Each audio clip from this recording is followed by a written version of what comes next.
रियाज ये कर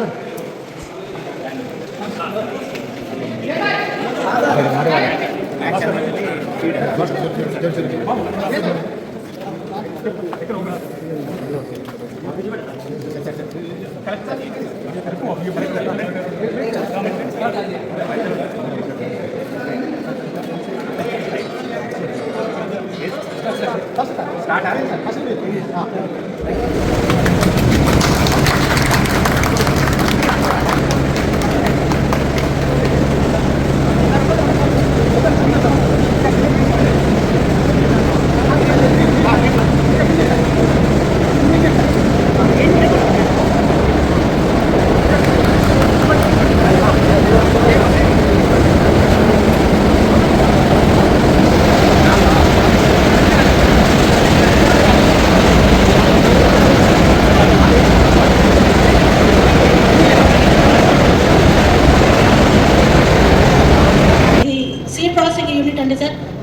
రాసి అంటే సీడును వీళ్ళు కలెక్ట్ చేస్తారు. ఎట్లయితే కోస్తారో దాన్ని కలెక్ట్ చేసి వాళ్ళ సభ్యుల దగ్గరికి వెళ్ళి తీసుకొచ్చి ఆ పంటని సీడ్గా మార్చి బ్రాండ్ వేసి అమ్ముతారు సార్. అలా విత్తన సొసైటీ పురంలో కరీంనగర్లో కొన్ని విత్తన సొసైటీస్ ప్రాసెసింగ్ విత్తన శుద్ధి కర్మాగారాలు ఉన్నాయి సార్. అలాగే ఇది మినీ సీడ్ ప్రాసెసింగ్ ప్లాంట్. దీంట్లో ఇక్కడ మన దగ్గర విత్తనాలు ఉత్పత్తి చేసుకోవడానికి ఈ విత్తన శుద్ధి కేంద్రాన్ని మంచిగా వాడుకోవాలి. Chandaram mutually aid cooperative society chairman గారికి, సెక్రటరీస్, ఇక్కడికి చేసిన అధికారులందరికీ, ముఖ్యంగా లక్సెట్టిపేట మంచిర్యాల నియోజకవర్గ ప్రజలకు నా యొక్క నమస్కారం. నార్మల్గా ఏమవుతుంది అంటే ఒక మసీన్ మనం టెండర్ చేస్తాము, లోయెస్ట్ ఏమైనా బిడ్ వచ్చింది అంటే దానికి కొంటాము.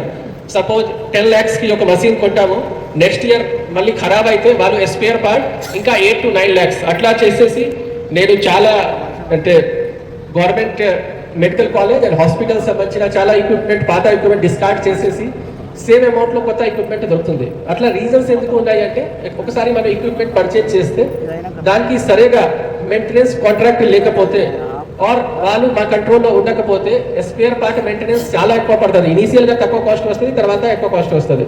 సో కాబట్టి ఈ ఎక్విప్మెంట్ కాకుండా మనం ఏమైనా మెడికల్ దాంట్లో కూడా పర్చేజ్ చేస్తే మినిమం 5 yearsకి దాన్ని బట్టే గెలిచినాక మొట్టమొదటిసారి నేను చేసిన పని అంటే గెలిచిపోయి హైదరాబాద్కి మొదటి ఫోన్ కాల్ అదే స్పాన్సర్ సంబంధించి అదే చేసిన.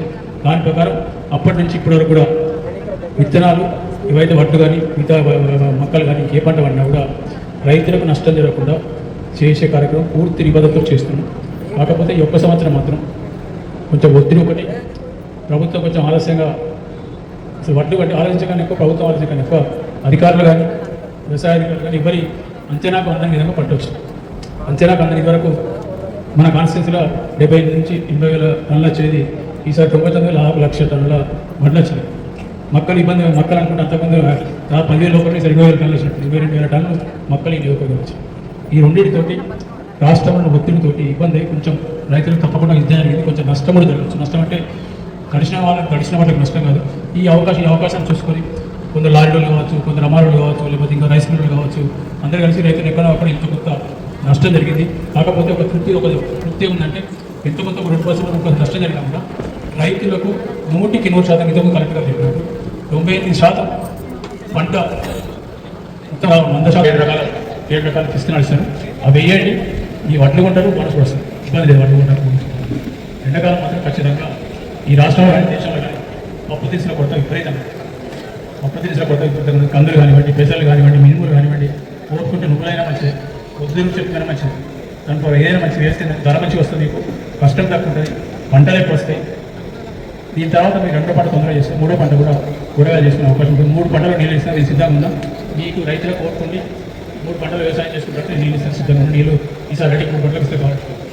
కానీ మీరు ఇక్కడ పొలం మీద పోకుండా గట్టి తీయకుండా గట్టి చేయకుండా మొత్తం వంట వారికి వండాలి. మనం చేసేది ఇంత పోతాడు గంట పోయిన వాడు నా అట్లా పోకుండా 3 సెకండ్లు వేసుకుంటా పొలంలో తీయలేదు గట్టిగా కూర్చుండే. ఈ పరిస్థితి ఎందుకంటే రైతులు మీ కుటుంబాలను బాగుంటుంది, మిగతా గ్రామాలను బాగుంటాయి.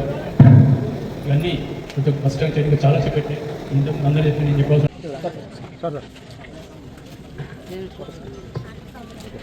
బుద్ధ శ్రీనివాస్ ఇటిక్యాల్ 4K.